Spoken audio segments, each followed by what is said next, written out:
इस मंच पर आके आपके पूर्व विधायक रहे हैं, मगर आज मैं इनको इस मंच से जीत की बधाई देता हूं। ये वर्तमान और आज ही कहा जा सकता है। साथियों, यह लड़ाई जो आज होने जा रही है 6 तारीख को, वोट की लड़ाई जो 6 तारीख को होने जा रही है, और सम्मान की, आपके मान सम्मान की अंतिम लड़ाई है। इस लड़ाई में आप यदि चूके तो देश आप देख रहे हैं किस ओर ये नरेंद्र मोदी की सरकार किस मोड़ पर ले जाकर खड़ा किया है। चरम सीमा पर आपका देश जितने सरकारी उद्योग थे, उपक्रम थे, सबको हमारे लोग कहते हैं देश में चर्चाएं होती है आतंकवाद आतंकवाद। मेरे साथियों, उद्योग कारखानों के बंद होने से आतंकवाद से खतरनाक बेरोजगारी हो गई। आतंक एक आदमी को मार सकता है, 4 आदमी को मार सकता है, और इस देश के गरीब नौजवान, करोड़ों नौजवान आज बेरोजगार होकर अपने जीवन को किस तरह की गुजारिश करते हैं। इसलिए आतंकवाद से भी खतरनाक बेरोजगारी, और बेरोजगारी पैदा करने के लिए ये नरेंद्र मोदी सरकार 10 साल से केंद्र में छाई है। अभी मैं क्या कहूँ, सभी लोग जानते हैं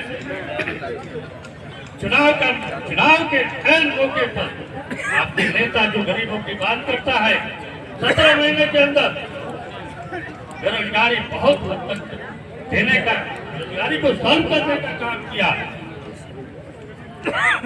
शिक्षा के क्षेत्र में, स्वास्थ्य के क्षेत्र में, कहीं जात पात कहीं पूछा, इस देश के सभी बेरोजगार युवकों को मैंने शिक्षक में, स्वास्थ्य सारे विभागों में उन्होंने लाखों भर्तियां निकालकर बेरोजगारी हल करने का काम किया। उन्होंने वादा किया है कि हर घर में हम एक रोजगार देंगे। ये वादा तेजस्वी यादव वादा जो करता है वो करता है। और एक तरफ क्या है, बेरोजगारी लाने का संकल्प लिया है, गरीबी लाने का संकल्प लिया है। जो लोग हमारे दलित पिछड़ा, सबसे बड़ा खतरा है इस देश में संविधान का जो मौलिक अधिकार बाबा साहब ने दिया, बाबा साहब के द्वारा सारे संविधान तैयार किया गया, उसको भी चौपट करके मनु का संविधान लागू करना चाहता है।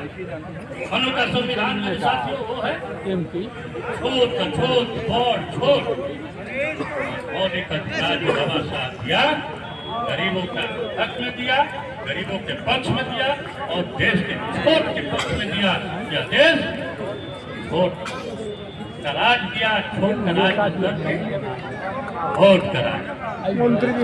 जो हमारे साथी हैं, सत्येंद्र यादव जी भी हैं, मौजूद दादा जी भी है, मौजूद हमारे बड़े भाई रामदेव जी, बढ़िया के मुखिया जी है, सुनील सिंह जी है, उमेश जी है, और हमारे नागेंद्र जी, सभी साथी एक सूत्र में बंधकर गानी एकता को और बड़े से बड़े चट्टान को तोड़ेंगे, और अजीत कुमार सिंह जी को पहुंचाने का काम करेंगे।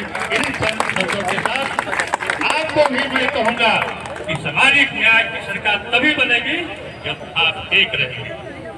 सामाजिक न्याय एक होना पड़ता है, विचार एक होना पड़ता है।